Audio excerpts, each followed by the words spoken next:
বাড়িতে কিছুটা দুধ জমেছিল, কি করব ভাবছিলাম। হঠাৎ মাথায় এলো বাজারে তো অনেক রসগোল্লা খেয়েছি, একবার বাড়িতে বানিয়ে দেখা যাক রসগোল্লাগুলো বানাতে পারি কি না। রসগোল্লা বানানোর জন্য আমি 200 মতো ছানা নিয়েছি আর হাফ চামচ ময়দা নিয়েছি। এবার দুটোকে একসঙ্গে ভালো করে মেখে নেব। ঠিক এইভাবে হাত দিয়ে চেপে চেপে ময়দার সঙ্গে ছানাটা ভালো করে মেখে নিতে হবে। আমি মেখে নিয়েছি ছানাটাকে, এরপর গোল গোল বলের আকারে গড়ে নেব। সবগুলোকে গোল করে নিয়েছি।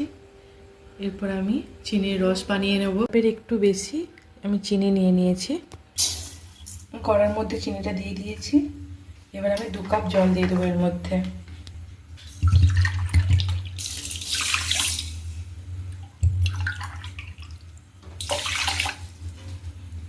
ফুটে উঠেছে, এবার আমি একে একে ছানার বলগুলো এর মধ্যে ছেড়ে দেবো।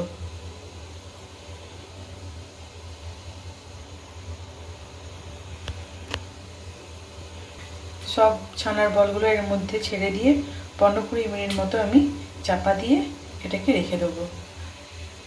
ওর মধ্যে ছানাগুলো সব চিনির রসটা টেনে নেবে। চাপা দিয়ে 15 মিনিট মতো রেখে দেবো। দেখুন রসগোল্লাগুলো কীরকম ফুলে গেছে। কত ছোট ছোট সাইজ বানিয়েছিলাম, রস টেনে একদম বড় বড় গোল গোল রসগোল্লা হয়ে গেছে। রেডি হয়ে গেছে।